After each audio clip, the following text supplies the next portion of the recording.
أعوذ بالله من الشيطان الرجيم بسم الله الرحمن الرحيم نحمده ونصلي على رسوله الکریم اما بعد۔ دوستو، امت مسلمہ کی قابل صد احترام ماؤں، بہنوں، بیٹیوں، آج جس موضوع پہ میں بات کرنا چاہتی ہوں وہ ہے لال گائے، ریڈ ہائفر،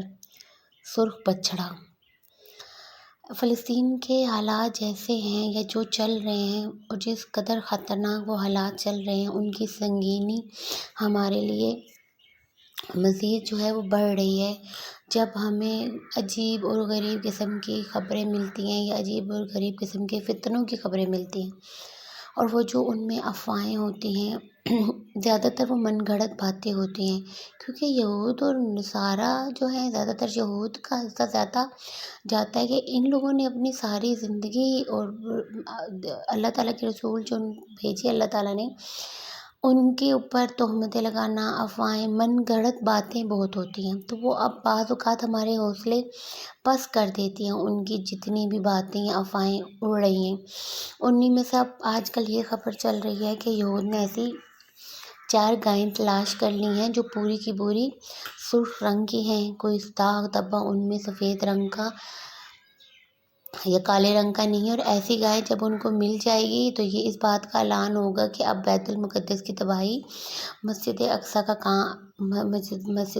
کو منہدم کرنا، پھر اس کی جگہ ہیکل سلیمانی کو تعمیر کرنا، وہ وقت بالکل قریب آ گیا ہے۔ تو یہ گائے انہوں نے امریکہ سے حاصل کر لی ہیں۔ یہ سب ان کے اپنے کہنے ہیں۔ اسرائیل اس کو ان کے لیے لے آیا ہے اور بہت جلدی وہ مسجد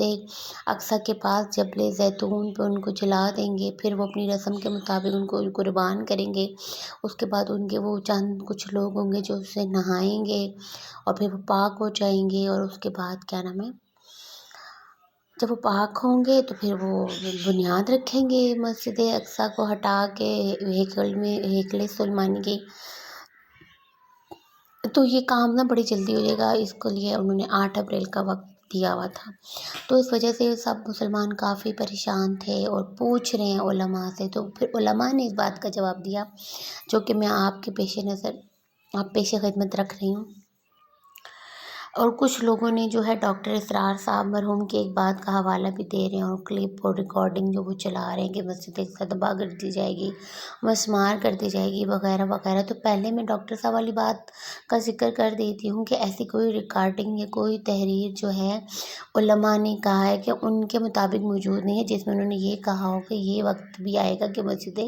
اقصیٰ مسمار کر دی جائے گی، یا ایسا کوئی دعویٰ انہوں نے کیا ہو۔ شاید کہیں انہوں نے امکاناً کہا، تو پھر بھی جو ہے علماء کے علم میں نہیں ہے، میں نے اور نہ انہوں نے سنا، نہ دیکھا، نہ پڑھا۔ ہماری تحقیق کیا ہوگی؟ ہم ادنا اور کمزور سے علم ناقص لوگ ہیں، لیکن ایسا کوئی دعویٰ نہیں ہے، اور وہ کیسے دعویٰ کر سکتے ہیں؟ اس بارے میں کوئی ایسی روایت ہی نہیں موجود۔ ڈاکٹر اسرار کے ذمہ جو یہ ایک بات لگا دی ہے، نہ ہی کوئی بات قرآن پاک میں موجود ہے، نہ آپ صلی اللہ علیہ وسلم کے ارشاد میں ہے۔ تو ہمارا یقین تو اللہ کے فرمان اور نبی کریم صلی اللہ علیہ وسلم کے فرمان میں ہونا چاہیے۔ ہاں، یہ یہودیوں پر اپنی روایات ہیں، یہ یہودیوں کی اپنی روایات ہیں، اپنی جھوٹی باتیں ہیں جو ان کے پیشواؤں نے ان کو سکھا رکھی ہیں۔ جیسے کہ اللہ تعالیٰ نے قرآن پاک میں بھی ایک جگہ پہ ذکر کیا ہے کہ لیم بِأَلْسِنَتِکُم، یعنی وہ لوگ اپنی زبانوں کو موڑ تروڑ کے، ٹیڑھی کر کر کے، غلط مطلب نکالنے، مبہم بات کرنا، یہ ان کا شروع سے وتیرہ تھا۔ اب یہ ہے کہ اگر وہ سرخ گائے مل جاتی ہے اور پھر اس کو قربان کر لیتے ہیں، پھر ہیکل سلیمانی تعمیر کر لیتے ہیں، پھر وہاں پہ ایک بادشاہ آ جائے گا، وہ ساری یہودیوں کی حکومت دنیا میں چلے گی، تو یہ بالکل ہمارے عقیدے کے خلاف ہے۔ قرآن اور حدیث میں ان باتوں کی بالکل نفی ہے۔ قرآن اور حدیث میں جو نبی کریم صلی اللہ علیہ وسلم نے فرمایا کہ اللہ نے فرمایا ہے کہ اللہ کیا فرما رہا ہے کہ قیامت تک اللہ تعالیٰ کی یہودیوں بدبختوں پر جو ہے ایسے لوگوں کو مسلط کرتا رہے گا جو ان کو بدترین عذاب کا مزہ چکھاتے رہیں گے، جو ان کو ان کی حرکتوں کا صلہ دیتا رہے، اور جو ان کو ان پر اللہ کا عذاب بن کر ٹوٹیں گے۔ ایسے لوگ ہمیشہ رہیں گے، تو کبھی وہ صحابہ کرام رضی اللہ عنہم کی شکل میں تھے، اجمعین کی شکل میں تھے، کبھی وہ مجاہدین اسلام کی شکل میں تھے، اور کبھی وہ حماس کی شکل میں ہیں۔ ہمارے سامنے یہ سب چل رہا ہے، اور آگے چل کر بھی حضرت امام مہدی رضی اللہ عنہ اور حضرت عیسیٰ علیہ السلام کی قیادت میں وہی لوگ ہوں گے جو ان کا خاتمہ کریں گے۔ تو قرآن کہتا ہے کہ ذلت اور خواری تو یہود پر قیامت تک مسلط کر دی گئی ہے۔ اللہ تعالیٰ نے کہا ہے کہ ان کو کوئی زمین کا خطہ نہیں ملے گا۔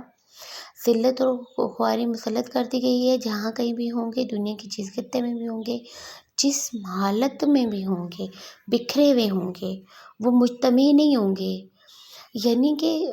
اللہ تعالیٰ نے کہا ہے کہ بھلے وہ تمہیں اوپر سے ملے ہوئے لگیں، یعنی ایک جیسے لگے، لیکن ان کے دل جو ہے نا شتیٰ، آپس میں نا علیحدہ علیحدہ ہیں۔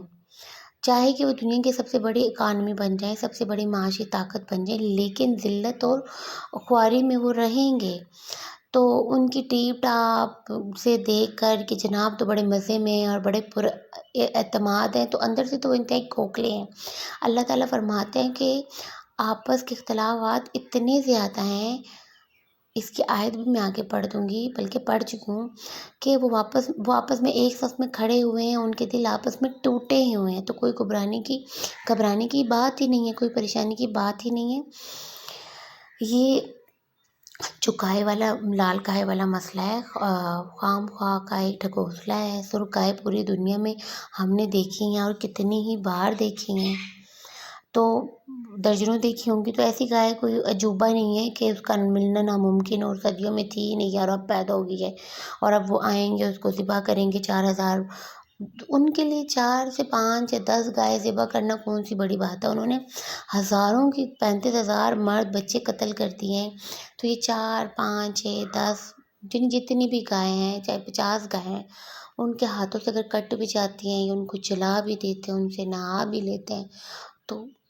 ان کے لیے کیا ہے؟ انہوں نے تو اتنی جانوں کو ضائع کر دیا ہے۔ واللہ اعلم بالصواب۔